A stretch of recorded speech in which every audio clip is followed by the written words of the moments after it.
Currently we've implemented bullets. We're able to shoot bullets in both directions. But our bullets don't do anything. We want it to be able to destroy objects or enemies.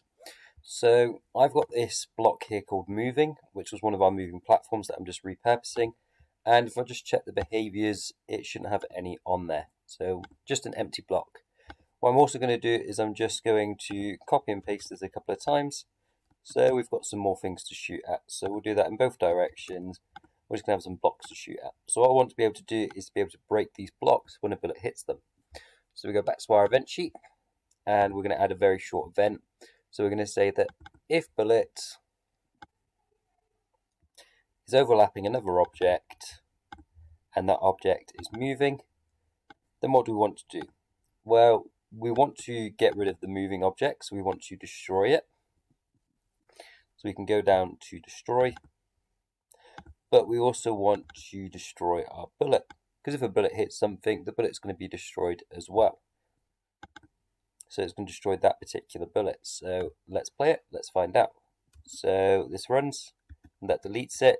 We want to check that it's only deleting that one bullet and not all the other bullets as well. So we're just going to fire a load, and you'll see it only fires and destroys that one bullet. So now we can remove enemies. If we want to remove a different enemy, what we can do is we can add a new event, and we can say, what else have I got? Let's just say platform.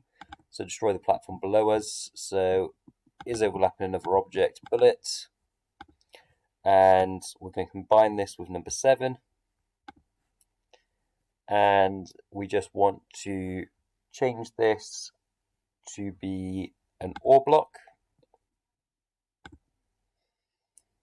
like so. And we also want to destroy this. So this is how we can add multiple parts in, so we can test it again. This one's going to be a bit interesting to test. What I'm going to have to do is just jump off and fire. And there we go. It destroys the platform only. And then it resets because we fell off the ledge. So that's a way that we can add multiple things that our bullet can destroy. So we just make a big list of what we want to destroy, add in the OR block as well to make sure that the bullet's overlapping them. And we can have that for all enemies set up, or all enemies we want to be able to damage.